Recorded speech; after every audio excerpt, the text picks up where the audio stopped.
Hello, everyone, and welcome to the Tarot with Titania reading of the week for November 22nd to the 29th, 2024. I just wanted to mention, in case anybody is interested, I am available for online and in-person readings if you're in my vicinity, but certainly for online readings, and I will put the link to that underneath this video in case you'd like to have your very own Tarot with Titania reading. And with that, I invite you to close your eyes, and let's take 3 nice deep breaths together. Pulling our energy into sync across time and space,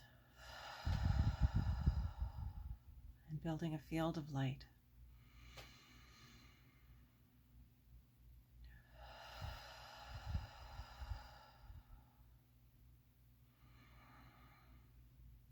With that exhale, just imagining a tree root coming down out of the base of our spines, going down deep into Mother Earth, grounding us here in this present moment.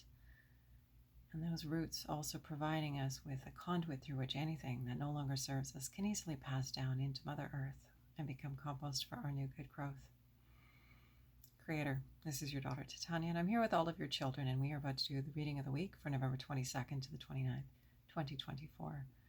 My intention is to be a clear channel for the information we most need to receive right now, and to provide this in a manner that we will easily and effortlessly hear, understand, and integrate for our personal and collective, highest and greatest good. I call upon my higher self and the higher selves of all those listening, now and in the future, as well as an overlighting angel of communication to be present and facilitate this exchange, ensuring that it happens in the highest and best way possible, and that we cover all that is in our personal and collective heart and mind at this time to our satisfaction in this window that we have together here today. I want to thank the 4 archangels for coming to hold the 4 directions around us, creating a sacred container across time and space that we are all included in, of love, of light, of healing, of transformation, of empowerment, insight, and peace. I invite Raphael to hold the east, Michael to hold the south, Gabriel to hold the west, and Uriel to hold the north. Thank you for coming. Anything that doesn't match these frequencies and intentions is welcome to go now. Okay, my dears, let's see what we have in store for us this week. It will be a short reading, I'm sorry, but that's how this week has rolled for me. So I'll look forward to seeing a longer reading next week. Okay, so Creator, what is it that we most need to know this week for our personal and collective highest and greatest good, so we can rise and thrive, share the best of ourselves, and call forth the best in each other? What do we need to know this week in order to do this sacred and important work? We have the card of the 6 of Pentacles, generosity. So the earth element, first off, is the element of life, of being embodied. All those good things that make it wonderful to be here in a body have to do with the earth. It's home, community, food, nature. It can do with our business. It has to do with money, has to do with survival, all of those pieces. And being in a body, our bodies themselves are part of the earth. And so this card of generosity, 6 of Pentacles, is calling us to be in the flow of life, because life itself is so generous. It is so abundant. You have only to look at the trees. An oak tree produces, hundreds, thousands of acorns to grow future trees. There's nothing skimpy about nature. She does things magnificently. And this card is just reminding us of that gorgeous flow of energy that we're all part of, and that we can choose to roll with in wonderful ways, that we can flow our own personal energy out into life and then have that energy come back to us blessed and multiplied and amplified in wonderful ways. So this is our card to grow forward with this week. I guess not quite the card to grow on, it's our card for this week.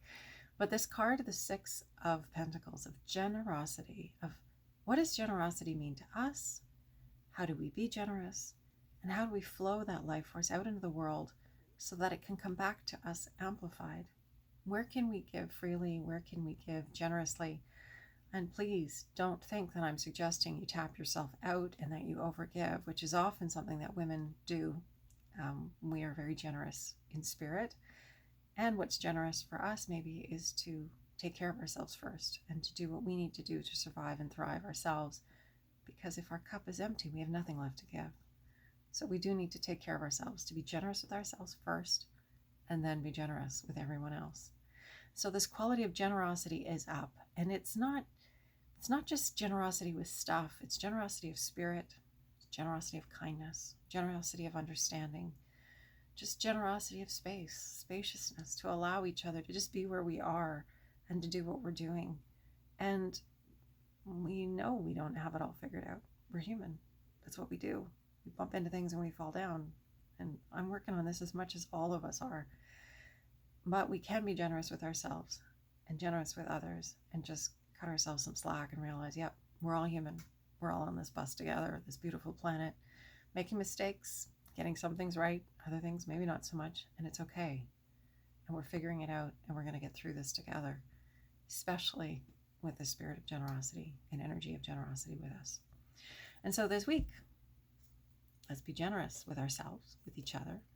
It's also the season, I guess we're getting into this, the end of November, the season of Christmas, which is also a season of generosity, typically, if you're in that headspace paradigm.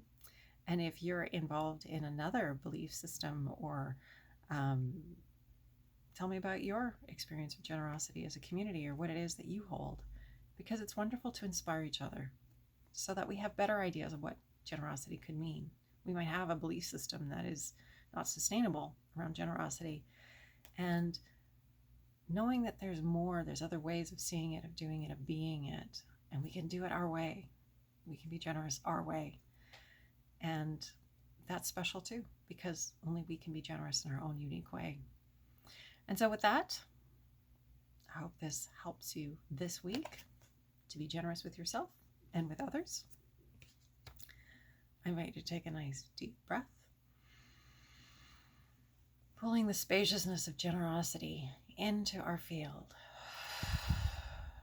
and releasing the limitation, the smallness, the stuckness, the belief that there isn't enough, whatever it is that stops us from flowing our life force in appropriate and beautiful ways into the world. Just getting curious, what's stopping us from being the jubilant, joyful, generous creature we know ourselves to be.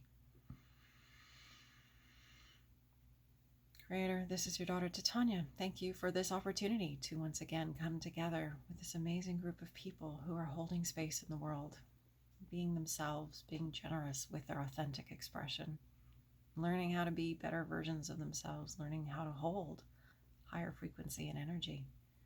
I just ask that you be with all of us as we strive to be more, as we strive to be generous with ourselves and with others, as we all grow in this lifetime and discover who we are, discover our yes, and express that yes in wonderful, wonderful ways. I want to thank all those who help to hold this space, who support us on the other side and on this side, all you glorious, gorgeous human beings who are doing your best to be your best. It is amazing that you are there holding that space. So thank you for being you. Thank you for being generous with who you are. And I will look forward to seeing you next Friday. In the meantime, much love and light, and I will talk to you again soon. Bye for now.